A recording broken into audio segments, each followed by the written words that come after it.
Nasa 150 benepisyaryo ng tupad kabilang ang mga persons with disabilities sa mga nakatanggap ng benepisyo sa ikinasang health caravan sa Caloocan City.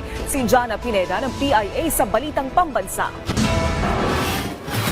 Nagsagawa ng isang health caravan ng Philippine Information Agency National Capital Region at Philippine Charity Sweepstakes Office para sa mga benepisyaryo ng tulong panghanap buhay sa ating disadvantaged o displaced workers o mas kilala bilang TUPAD program sa Caloocan City.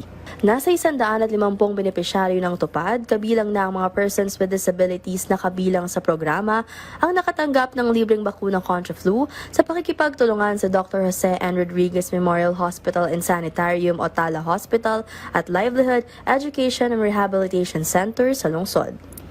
Layunin ng health caravan na ito na siguruhin ang kalusugan at kaligtasan ng mga manggagawa habang pinaiigting ang pagpapatupad ng mga programang makatutulong sa kanilang kabuhayan. Tuwang-tuwa nga kami ng mga tupad. Unang priority dito sa na to. Kasi ang mahal kaya ng pa-flu vaccine. Kaya ginrab na namin itong opportunity na to. Samantala, nagpaabot din ng pasasalamat ang pamunuan ng PCSO sa pakikipagtulungan ng PIA upang epektibong maibabot ang tulong medikal sa mas maraming Pilipinong nangangailangan.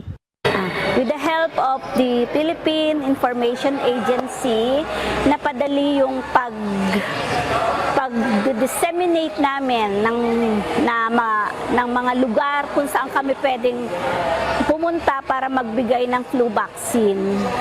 Ang health caravan na ito ay isa lamang sa mga hakbangin ng ating pamahalaan upang patuloy na isulong ang kapakanan ng mga persons with disabilities at iba pang mga Pilipino sa vulnerable sectors ng iba't ibang komunidad sa ating bansa. Mula sa Philippine Information Agency National Capital Region, Jana Pineda, Balitang Pambansa.